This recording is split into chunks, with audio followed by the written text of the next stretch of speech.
Olá, dedicados e dedicadas. Aqui é Patrícia Godoy, professora de Direito Administrativo. E, naquela sistemática de tratar da matéria, trazer assuntos de forma mais dinâmica para facilitar a compreensão dos conteúdos, hoje eu trouxe um tema de extrema relevância, que é exigido em todos os editais de concurso que cobram a disciplina do Direito Administrativo. Trata-se dos poderes e deveres da administração. E antes de adentrar especificamente nos poderes e deveres da administração, vamos extrair os seus fundamentos e pressupostos. Nós temos o regime jurídico administrativo, no qual podemos citar dois princípios basilares: o princípio da supremacia do interesse público e o princípio da indisponibilidade do interesse público. Conhecem bem esses princípios, certo? Pelo princípio da supremacia do interesse público, o interesse da coletividade deve se sobrepor a interesses particulares. E, em síntese, em suma, no princípio, em relação ao princípio da indisponibilidade do interesse público, refere-se à impossibilidade que a administração se ouvide do interesse público. Ela deve atuar em prol do interesse público. E a partir desses dois princípios é que se extrai justamente os poderes e deveres da administração, pois os poderes têm como fundamento a supremacia do interesse público, pois assim, dentro da relação entre administração e administrado, a administração está em um patamar superior a uma relação de desigualdade, o que confere prerrogativas à administração, que vão se consubstanciar nestes poderes administrativos, justamente para atender o interesse público, que deve se sobrepor aos interesses individuais. E, a partir da ideia de que não é possível dispor do interesse público, que a administração deve estar sempre atuando em prol do interesse público, temos os deveres impostos à administração. Pois bem, os poderes administrativos eu sei que vocês já conhecem de cor e salteado. Poder hierárquico, poder disciplinar, e já faz parte do estudo rotineiro de vocês.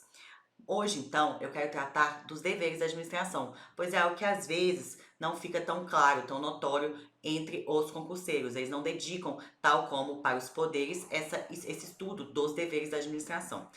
E então vamos focar nesses principais deveres que são mencionados pela doutrina administrativista.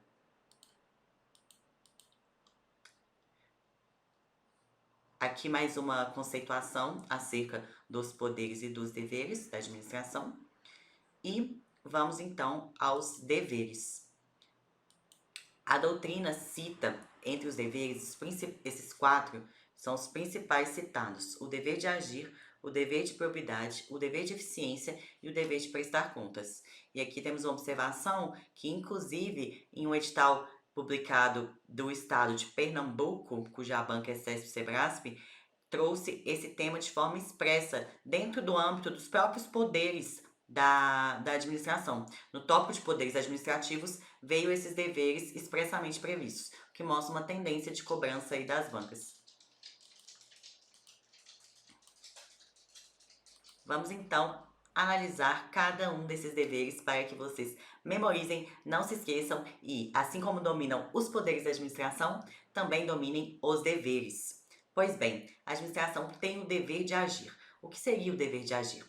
As competências administrativas são indisponíveis e irrenunciáveis, portanto, envolve um dever de agir, diferentemente do âmbito privado, em que há a faculdade de agir. Nesse sentido, justamente, temos que as competências administrativas, elas são irrenunciáveis. A administração tem o dever de agir. E as omissões eventualmente cometidas em desconformidade com previsões legais ensejam a responsabilidade do administrador. Vamos ao segundo dever, que é o dever da eficiência, a imposição de atuação pautada por celeridade, perfeição, técnica, economicidade, coordenação, controle, ou seja, o máximo de desempenho com o mínimo de recursos. O princípio da eficiência ele encontra-se previsto no caput do artigo 37. É decorrente de uma emenda constitucional e impõe justamente essa atuação da administração sempre visando o máximo de resultados com o mínimo de esforços. Essa é a eficiência na atuação da administração, que é um dever do administrador sempre visá-la. O dever de probidade é a imposição de atuação sempre com ética, honestidade e boa-fé, em consonância com o princípio da moralidade administrativa. Este princípio da moralidade também está no caput do artigo 37, portanto, um dever constitucional. Além disso, no âmbito da probidade, nós temos a responsabilidade justamente pela sua inobservância, prevista em razão da própria lei de improbidade, a qual reputa a responsabilidade por aqueles atos de improbidade administrativa, também tema que certamente vocês dominam, que frequentemente é cobrado em provas, as disciplinas da Lei 8.429. E por último, mas não menos importante, o dever de prestar contas. Deixa eu sair daqui para mostrar o dispositivo constitucional. Sobre todos os atos administrativos, incidindo sobre todos aqueles que gerem dinheiro público ou administrem bens públicos. Foco aí que eu coloquei 2 vezes a palavra todos. Por quê? Porque é irrestrito. Envolveu qualquer atuação relativa à administração, deverá ser prestada contas, seja por particular, quando está vinculado com algum recurso, algum bem público, seja pelos próprios agentes públicos. Nesse sentido, o artigo 70 da Constituição Federal estabelece que prestará contas qualquer pessoa física ou jurídica, pública ou privada, que utilize, arrecade, guarde, gerencie ou administre dinheiros, bens e valores públicos, ou pelos quais a União responda, ou que, em nome desta, assuma obrigações de natureza pecuniária.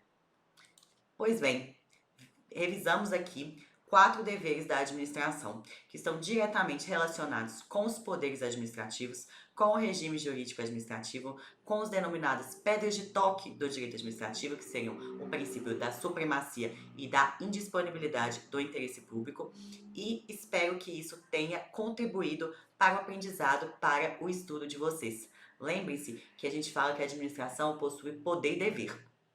Ela tem poderes para agir e também deveres a serem cumpridos. E aqui, expressamente, eu venho reforçar a questão dos deveres, que muitas vezes passam batidos. Caso tenham gostado desse vídeo, eu peço que curtam, porque isso ajuda muito a nós definirmos aquilo que é relevante para vocês, porque a nossa intenção é sempre contribuir com a jornada do concurseiro. E deixem nos comentários outros temas que vocês teriam interesse que fossem abordados aqui, tanto no âmbito do direito administrativo, quanto em outras disciplinas, para que eu possa direcionar aos meus colegas. Até a próxima!